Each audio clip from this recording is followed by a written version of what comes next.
There are a lot of things on the minds of the American people, and it's really not January 6th. Democrats have enjoyed unilateral control of Washington for 17 months now, and we all know the results. Everybody can see what has been wrought by that. We've got record inflation, soaring gas prices, unhinged crime in our cities, and uninhibited illegal immigration. And in the midst of all of that chaos, what are they focused on? What gets their primetime billing? It is their seething hatred for Donald Trump and anybody who's ever supported him. That's what comes through in all of these hearings.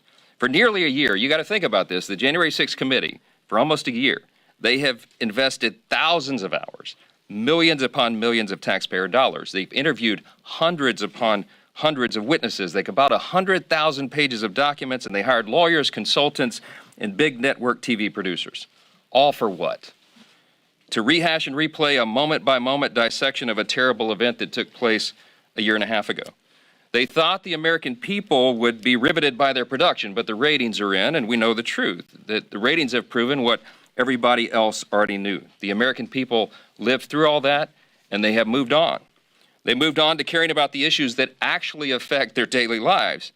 The criminals involved in January 6th are being prosecuted. Lessons were learned about Capitol security that day. And the Senate produced a bipartisan report of the events over a year ago. The truth is this.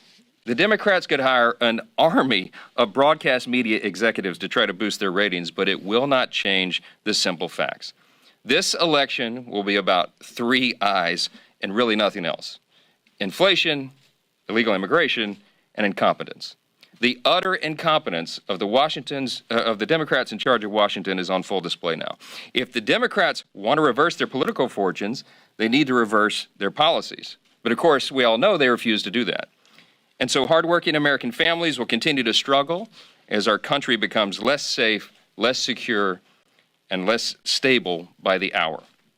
I'm grateful to my colleagues for joining us this morning to discuss the myriad crises facing our country that are taking a back seat to the Democrat reality show. They are scrambling to change the headlines, praying that the nation will focus on their partisan witch hunt instead of our pocketbooks. It will not work. Just this week, Nancy Pelosi's illegitimate January 6th committee secretly hired the former president of ABC News to produce these shameless primetime show. This was the same producer that covered up victims of Jeff Epstein. This further solidifies what we have known from day one.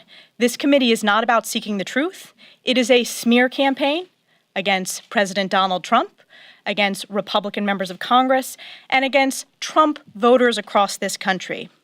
This committee is unconstitutional. It is illegitimate. It was not put together according to the rules of the House.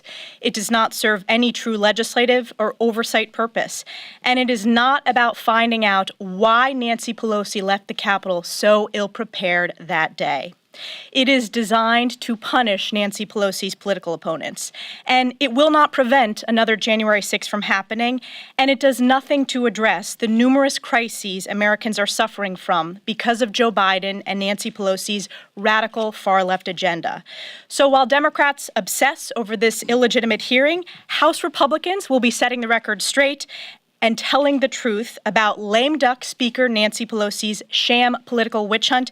And most importantly, we will continue to focus on the important issues that matter facing the American people and how to solve the crises that Joe Biden and House Democrats' far-left agenda have created, from the border crisis to the baby formula shortage to inflation to soaring gas prices.